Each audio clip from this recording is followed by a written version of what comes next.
Kalau kita berhenti pada logika kita, pada pengalaman manusiawi, maka kita akan ngopo aku ya sesuk ning gereja iki.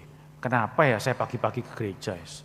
Khotbah gak jelas, misalnya suwi, duh wis mulai, gak usah tidur di rumah aja.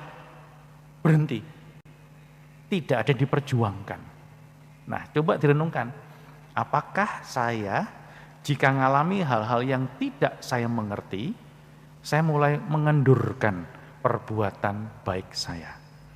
Ataukah saya justru, ya ini kesempatan saya mengalami kasih itu dengan memberikan apa yang saya miliki.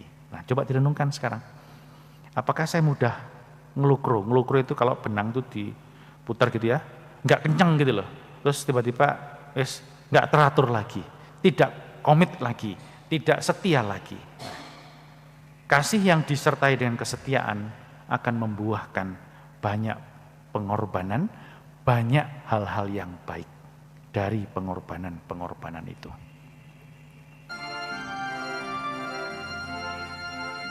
Kepadamu Tuhanku, ku angkat seluruh jiwaku, kiranya segarkanlah, sucikan jiwa pegang hamba ya Tuhan.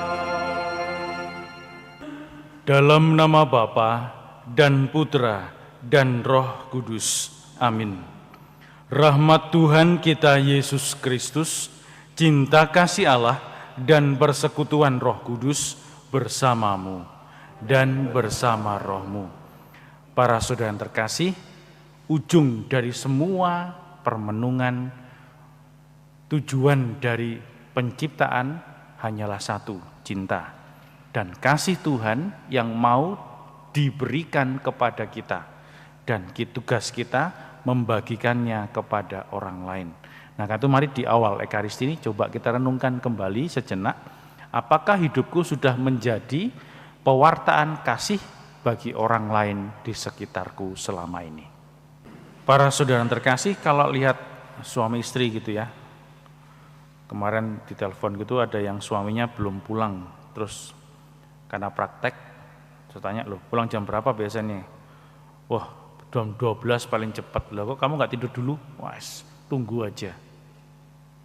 Suruh jemput nanti tinggal berangkat. Pagi-pagi ngapain ke gereja gitu kan, dingin-dingin gitu. Mandi pagi-pagi harus ke gereja, agak jauh rumahnya.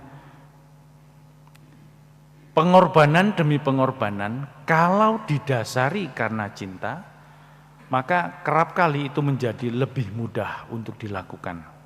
Meskipun tidak mudah juga dengan perjuangan, tetapi kekuatannya itu jadi lebih gitu loh.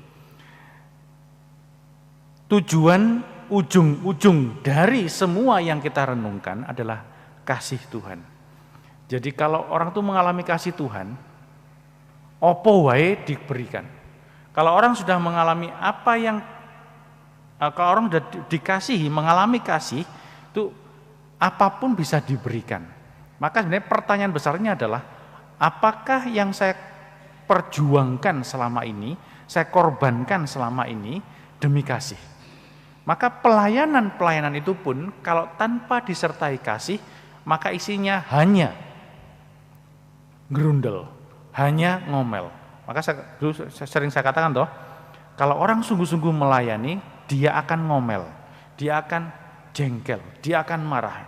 Tetapi kalau disertai dengan kasih dan cinta, pelayanan itu tidak hanya akan diisi oleh ngomel tadi, tetapi berjuang lagi. Oh ya wis, tapi memang ini komitmenku, ya udah aku berjuang lagi.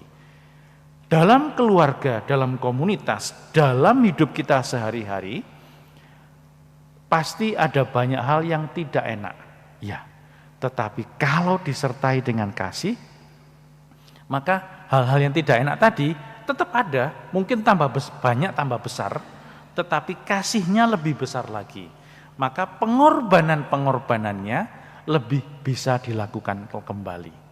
Nah sekarang coba direnungkan, iman itu soal kasih, bukan soal pengertian. Ada yang ngomong, Romo saya ini tiap hari baca kitab suci Romo. Lah oh bagus tuh Bu, tapi tiap hari tiap baca gak ngerti-ngerti Romo. Nah kalau berhenti berarti ya kasihnya kurang. Sama seperti kalau suami istri kan, duh Romo makin berapa lama sekarang nikah Bu?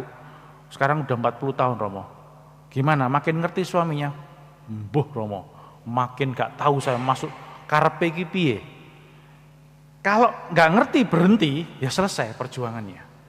Tapi kalau disertai dengan kasih, gak ngerti itu bukan titik akhir, tetapi titik awal. Oh iya, berarti memang kasih itu tidak harus mengerti, tetapi pengorbanan yang diberikan disertai dengan hati.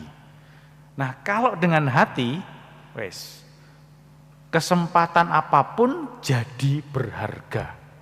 Sesingkat apapun kesempatan itu jadi berharga.